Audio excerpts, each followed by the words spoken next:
Hello everyone, welcome to Take Heart. Today I would like to talk with you about children and anger. When children live in a home where there is abuse, they will witness anger that can be very aggressive, explosive, and for them a lot of times very scary. It's very important to teach the children that it's okay to be angry. Everybody gets angry.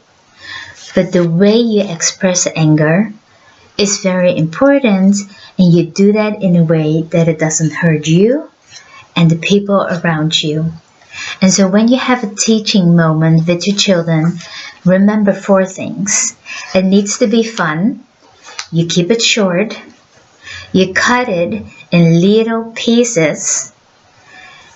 And you don't make a big deal out of it.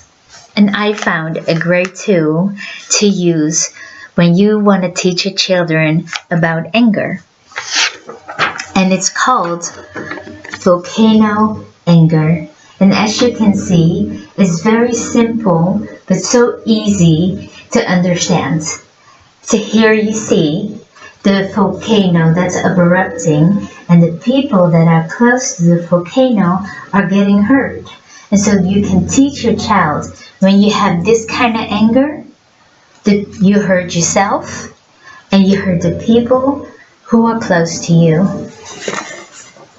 And here you see the volcano, and the smoke is coming out, and the smoke is just going up.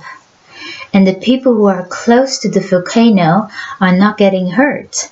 And so you can teach your child, when you express anger this way, you are not going to get hurt, and the people who are close to you are not getting hurt.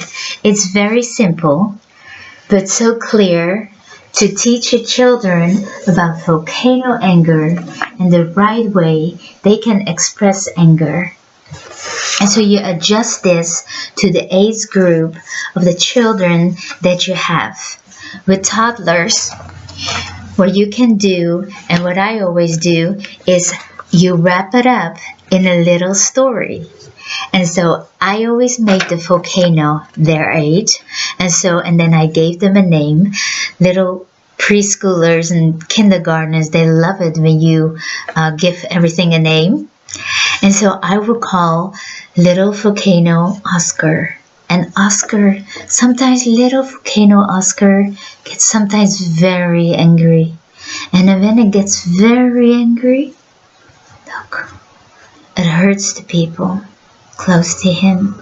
And so you make a beautiful, cute little story about little volcano Oscar, who gets sometimes really angry and who needs to learn how to puff and smoke so he doesn't get hurt and the people around him.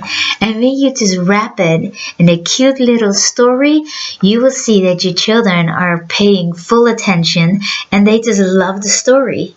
And then after that, you just go and do the next activity. You go play in the yard, do something fun, and you don't go and explain it.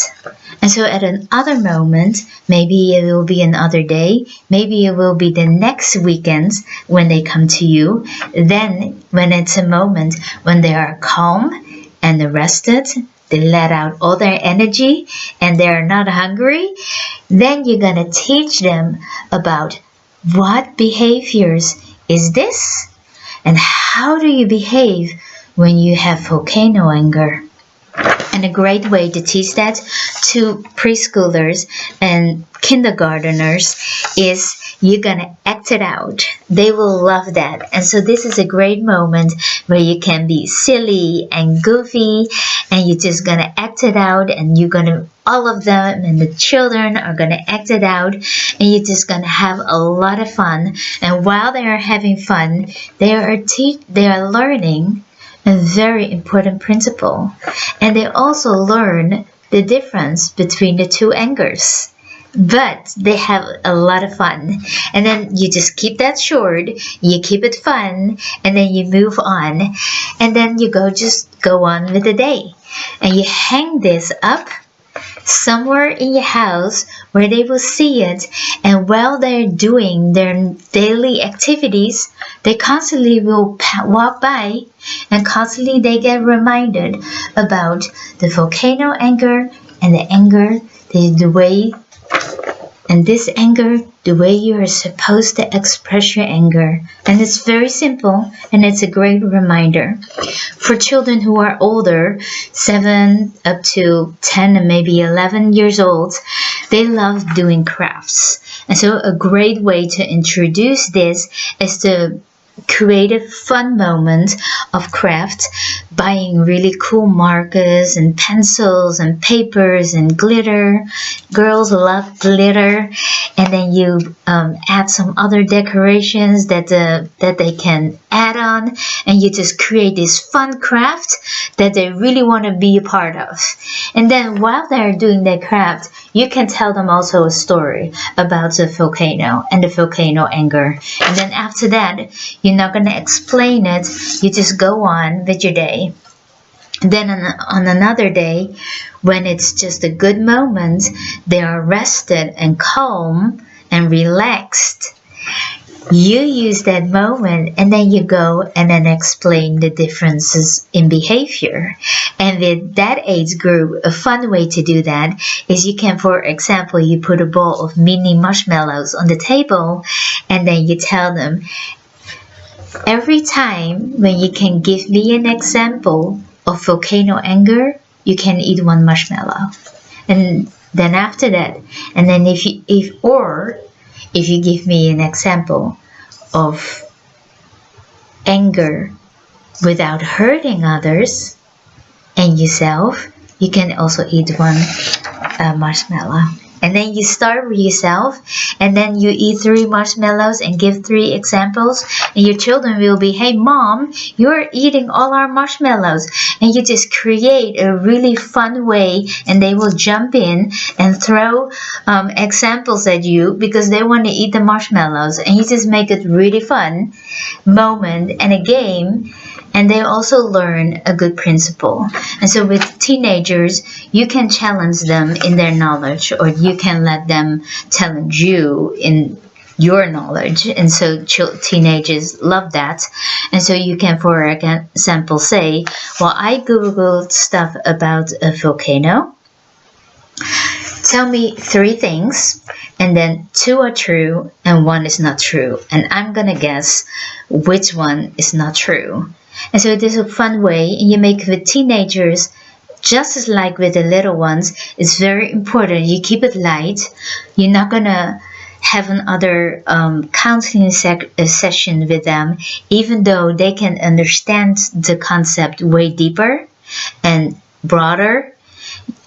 You just keep it light, and you keep it short, and you just go in the moment, you do it, and then you move on. And so you will see when you do that with all ages, that you don't make a big deal out of it. You keep it really light and fun. Your children did hear you. They did learn, and they do remember. And then in other moments, when you totally do not expect it, you will hear the information that you gave them, you will hear it back to you. And so from there on, you can apply to them and teach and just grow and work with the process.